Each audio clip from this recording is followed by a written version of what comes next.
Hey everyone, and welcome to the 5A review from 2020. This one, not as many plays to look at, but we do have several kickoff plays that I think are important to look at. So that's how we're going to start. We got about 5 kickoff plays we want to look at. Now this first one, this is going to be the opening kickoff of the game. Team in white is going to return it all the way. And I want to point it out because it's one of those things where sometimes you see something that looks, especially live, we're going to look around this area, you see something that thinks, whoa, that doesn't look right. Maybe there's got to be something there, some kind of hold or something. But when we break it down, it looks like it's just a lot of nothing. There's not, you can't really go with a hold because, well, I mean, maybe on the end zone view, but from the angle we have here, I don't see a hold. I don't see a takedown. We're looking at that one right there. I just don't really see anything. Then he trips up another guy, which kind of makes it worse.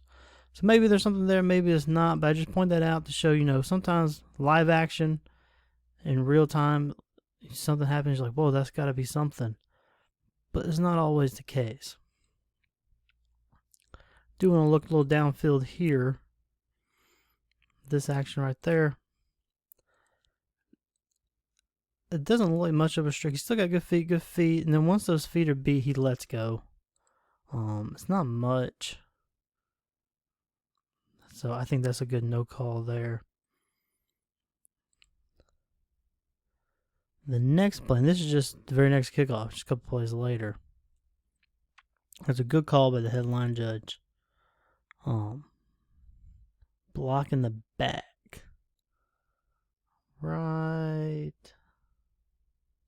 I think I already missed it. Right here. Again, this is one of those, it's not really a blow-up kick, a blow-up block.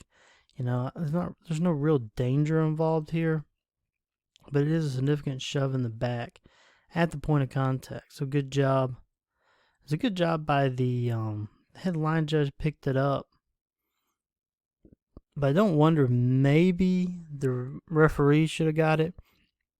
Of course, remember now in high school we went to, at least in Georgia, we went to on kickoffs, we have areas of responsibility. So the headline judge, his area of responsibility is everything outside the hash up to about the 30.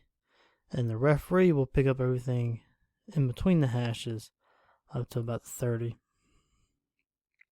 And then the line judge over here, outside hashes up to about the 30. But if you have nothing in your area, then you can look over. So this is one of those, maybe the referee could have seen it, maybe the line judge. Doesn't really matter. The point is we got it. That's the important thing. We want to make sure we're staying in areas of responsibility so we can pick up stuff like that. Good job by the deep here too.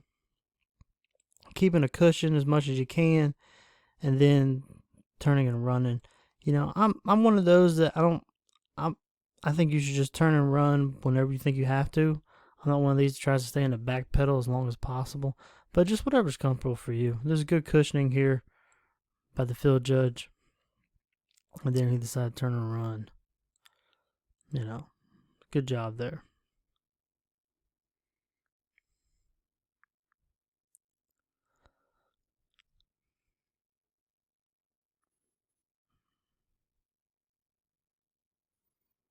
Again, areas of responsibility. I'll look right here. White player, K player is just going to block below the waist, right at the point of contact. Now, there was no big significance on the play. You still had a tackle behind where that occurred. But this is a safety foul. And it's still the point of contact. This is one of those we still want to get. And again, this is in the referee's area of responsibility. Maybe the headline judge can pick it up as well. But remember, we stay in our areas of responsibility. It's kind of right there, right between the areas of responsibility. Either way, we should have had at least one pair of eyes on this. Again, I can kind of see the thinking. Still had a tackle for loss. Not much of significance on the play, but there is a safety foul, so we got to get it.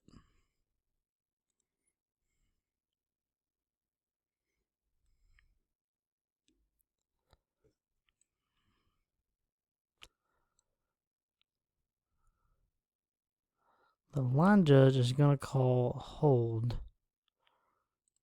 You can see it right there.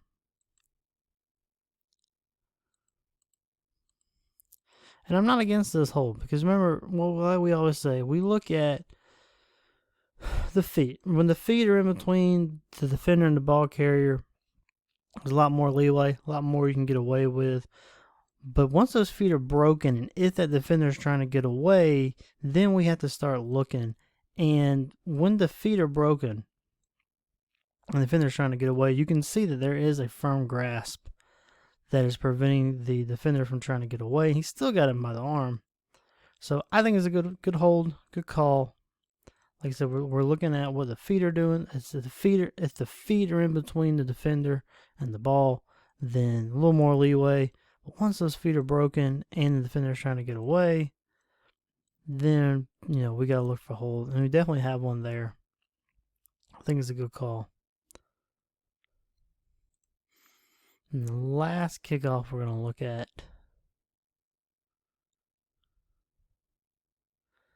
Gonna be over here on this front of the white team sideline.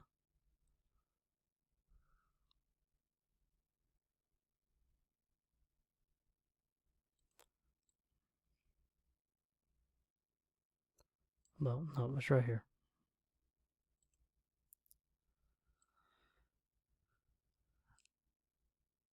This is one of those, it'd be better if we could see maybe an end zone view. So is this an illegal blindside block? You definitely need to have your radar up for it because he's going toward the ball. He's coming to the side. The defender's focus is not on what's going on around him. It's on the ball. So our radar's got to go up a little bit. So then the question is going to be, do we have forceful contact? Can the defender see? And I don't know that we have forceful contact here. Remember to have a legal blindside block, open hands. Again, this is where end zone view would help, but it looks like he gets them, just a good shove with the open hands. And I don't really see that rising to any kind of level of illegal contact. I don't see it being a blindside block. It looks like he just shoves them. I think that's just a good block. So I think it's a good call, a good no call on that particular play. Like I said, sometimes they look worse than they are, especially on kickoffs. But a good shove, open hand shove, nothing you can call there. Unless it were in the back, which it doesn't appear to be. It's to the side, if anything. It may even be a little bit to the front. But again, that's a good legal block by the, I guess that would be the R player. It's a good job there.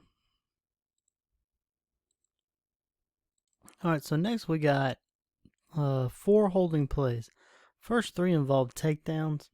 To me, takedowns are some of the hardest to call, to officiate, because you have to kind of determine, is it a takedown, like an actual hold, or did the defender just kind of, his momentum just kind of take him there? But there are some key things you can look at.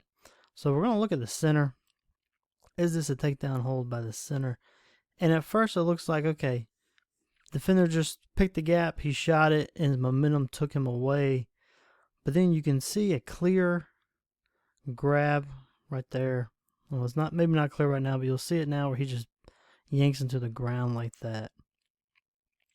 And this has to be called, even though I know it's easy to say, it's kind of behind the play, so there's no impact, but there is, though, because to yank him down like this, he has to have had a clear grab on him pretty much that entire time, which indicates that there was holding.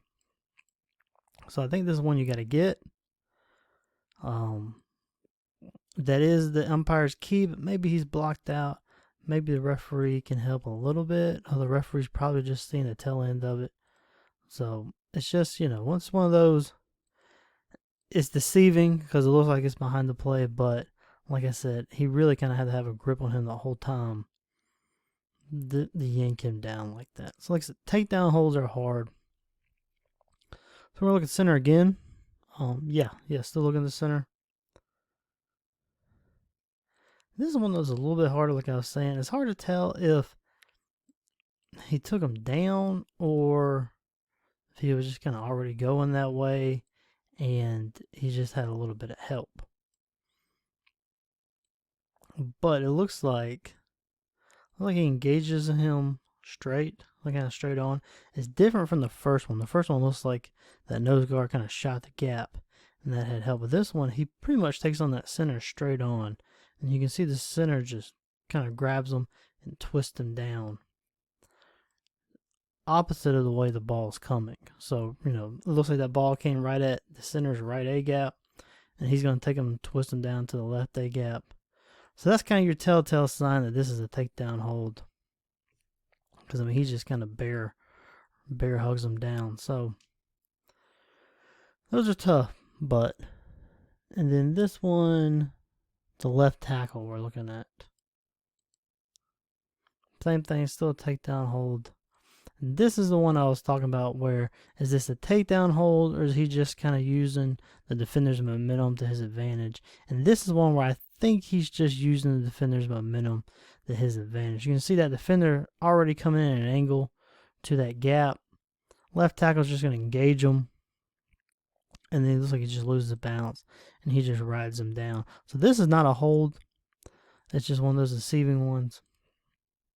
So this will be a good no call. So when they just kind of take advantage of their momentum and ride them down like that, that's not a takedown hold. It's like with the first two we saw where they really kind of use leverage illegally, like a bear hug or just grips them inside and takes them down. That's when you have a hold for a takedown.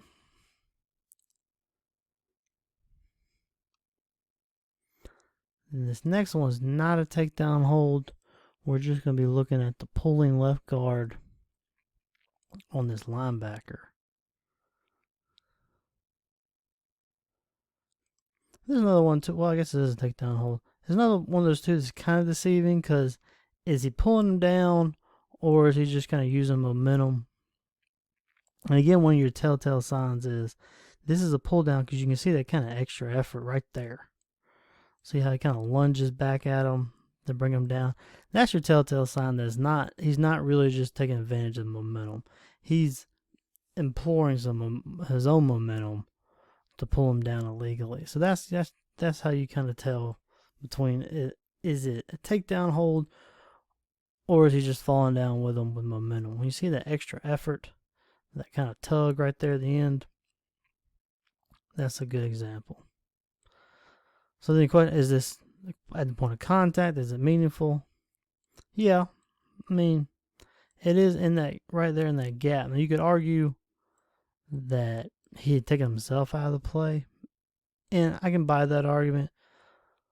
But a takedown hold right in the middle and close enough to the ball like that, you got to call it.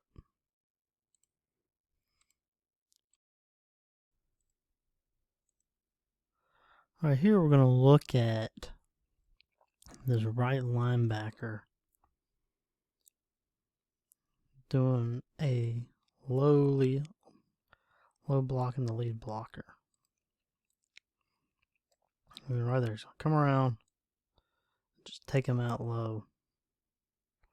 You can see right at the point of attack too. Even if it weren't a point of attack, a low block like that, it's safety foul.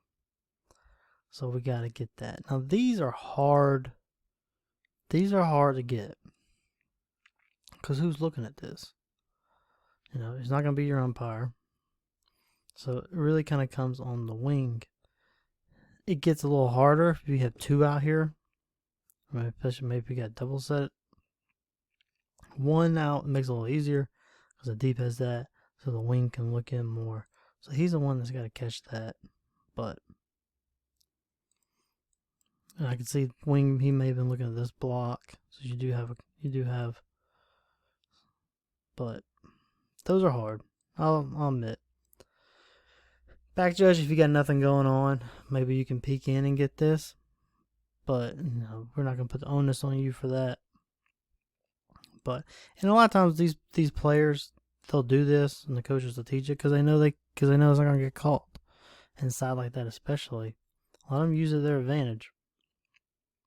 But we got to make sure, especially when we have 7 officials on the field, we got to make sure we're doing what we can to get safety fouls especially.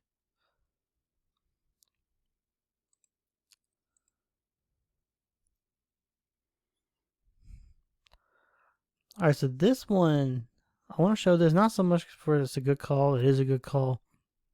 I want to show because it's a good example of a wing staying on his key, and it's just a good example of keys. So we got crew of 7. Let's just start here. We got side judge. This is going to be your headline judge, and back judge's key. Back judge. Anytime you got 3, back judge always got that inside guy. So those are your keys. All right, so now our keys are going to change slightly. The back judge, you're going to keep this guy. You go across the middle. He's in your zone. Deep on this side, who's the side judge, you're now going to take this deepest guy, and the headline judge is going to switch to this guy. And it turns out working really well because then you have DPI. Headline judge correctly calls it. So good job there. Remember, at this point now, we should have already switched.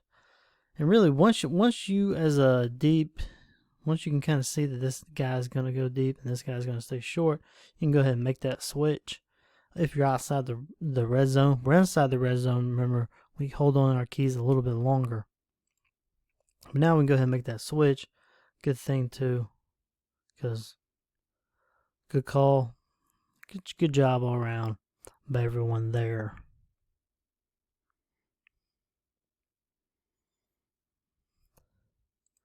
And this one I want to show for DPI because it is, so this is just one of those, even if it's bang bang like this, you still want to go back to your basic fundamental question, and that is the defender trying to keep the ball from getting to the receiver, or are you trying to keep the receiver from getting to the ball?